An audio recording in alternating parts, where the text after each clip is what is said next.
Kasalukuyan, ang sentro o mata ng bagyong Jenny ay malapit po sa may bandang Taiwan area. Kasalukuyan, ang layo ng mata ng bagyo ay nasa 125 kilometers north ng Itbayat, Batanes. Bahagyang lumakas ang bagyo, ngayon po ang lakas ng hangin malapit sa gitna ng bagyo ay nasa 160 kilometers per hour. At ang pagbugso ay umaabot sa 205 kilometers per hour.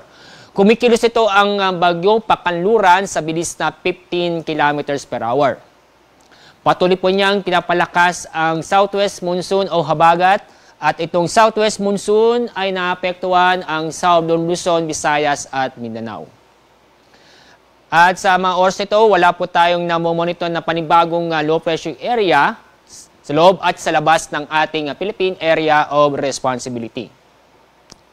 Ngayong araw, dahil sa bagyong Jenny, nakataas pa rin ang signal number 3 sa Batanes, signal number 2 sa northern portion ng Babuyan Islands. Signal number 1 ay nakataas sa lalabing bahagi ng Babuyan Islands, northern portion ng mainland Cagayan, northern portion ng Apayao at northern portion ng Ilocos Norte.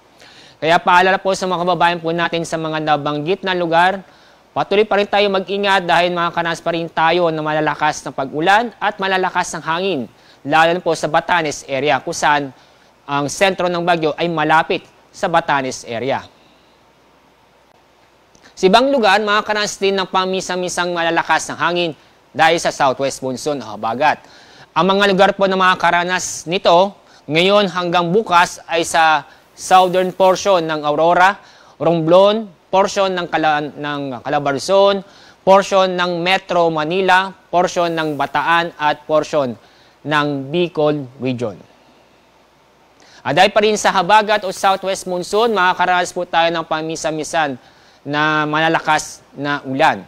Ngayong gabi hanggang bukas ng gabi, makakaranas po ng moderate to heavy rains sa Zambales, Bataan, Occidental Mindoro at sa northern portion ng Palawan kasama ang Cuyo, Calamian at Calayan Islands.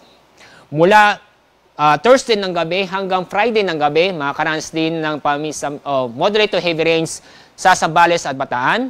At pagdating po ng Friday night hanggang Saturday night, makakaranas din ng moderate to heavy rains sa Pangasinan, Zambales at Bataan.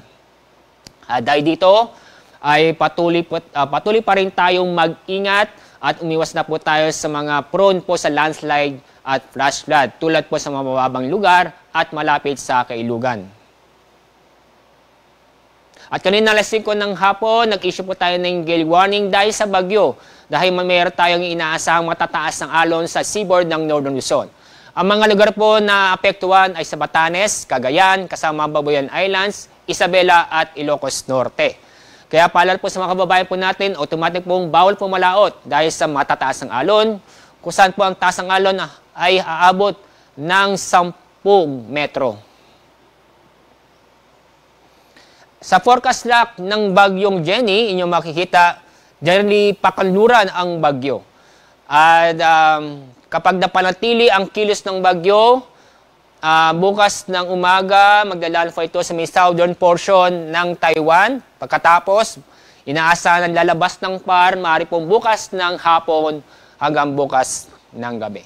Kahit nasa labas ng PAR ang bagyong Jenny, patuloy pa rin niyang hahatakin ang habagat. Kaya sa pagdating ng Friday at Saturday, may mga pag-ulan pa rin tayong inaasahan dahil sa southwest monsoon sa kanlurang bahagi ng Luzon.